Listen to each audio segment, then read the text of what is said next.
Intermediate phase is an essential phase in our learners' school careers. It's the phase where they start applying the skills and the knowledge that they've learned in foundation phase, and it also sets the scene for the rest of their school career. So they start developing these skills from a young age, and that gets them into the mode of using these skills right through to high school. Now, the time spent in intermediate phase is 27.5 hours per week, and this instructional time excludes any assemblies, intervals, library, or any other activity that's not included in the 6 official CAP subjects. And these 6 official CAP subjects are therefore divided by those 27.5 hours. Now let's have a look and see how are they divided. Percentage-wise, if you have a look at the pie chart there, most of the time is allocated to home language, first additional language, and mathematics. And that tells you what the emphasis should be in the intermediate phase. And then, of course, the rest of the time is divided between natural sciences and technology, social sciences, and then, of course, life skills. This time, of course, if you look at hours per week, is divided up home language 6 hours, first additional language 5, and mathematics 6 hours. Then, of course, you've got 3.5 hours for natural sciences, technology, and that time has to be split between your natural sciences and technology. Your social sciences, of course, is split between history and geography, and then your life skills between 3 components: your creative arts, your physical education, and your personal and social well-being.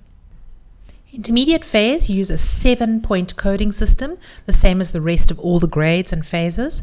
And this ranges from 1, which is not achieved, where a learner is receiving between 0 and 29%, right up to a level 7 or code 7, where the learner is showing outstanding achievement, where the range is between 80 and 100%. Now, in the intermediate phase, the learner's recording and reporting is done in a specific way. The learners are recorded, or their marks and results are recorded and reported in national codes with their descriptions and percentages, which means that a learner will receive a code, in this case a code 5. With that will go the achievement description, or the description from the national codes, in this case a substantial achievement, and then with that the range of percentage. So in the intermediate phase, it's not an actual percentage of the learner, it's the range within which they have achieved. In every phase, there is a weighting as to how the marks or the results are calculated. So the weighting between your CAS or continuous assessment and your school-based assessment and your examinations must be correct. In the case of intermediate phase, it is 75% continuous assessment or school-based assessment, and 25% comes from the exams. Now let's have a look and see how these actual marks are calculated, or where the weighting comes from. So you've got 4 terms in the year.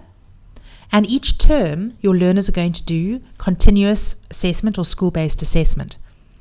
So you look at each term contributing to a percentage of the school-based assessment. Now that percentage you will get from your CAPS policy documents or your assessment policy for each subject. So those 4 terms, whatever you end up doing in those terms for school-based assessment, will lead to your continuous assessment. That continuous assessment ends up being the 75% of the learner's final result. Now, in some subjects, you'll see the term 4 isn't put in white there, because in some subjects, there is no school-based assessment in term 4. In some cases, you just have the examination or the end-of-year exam, and that then counts 25% of the final result. That 75% and 25% then lead to the final 100%, which makes up the total amount of marks that the learner needs to progress or to be promoted to the next grade. Now let's have a look and see what are the progression and promotion requirements for intermediate phase. Well, a learner needs to achieve in home language an adequate achievement, which is a level 4. Now level 4 is between 50 and 59%. In first additional language and mathematics, they need to achieve a level 3, and that level 3 lies between 40 and 49%. And then in any 2 remaining subjects, they need to receive a level 3. So again, between the 40 and 49% mark. Now, these requirements are what is set out in the national policy. You may find that provinces from time to time do adjust what the requirements are for different circumstances. So make sure, though this is policy and national policy, make sure that you don't have any other circulars or policies within your province that have made adjustments to this progression and promotion.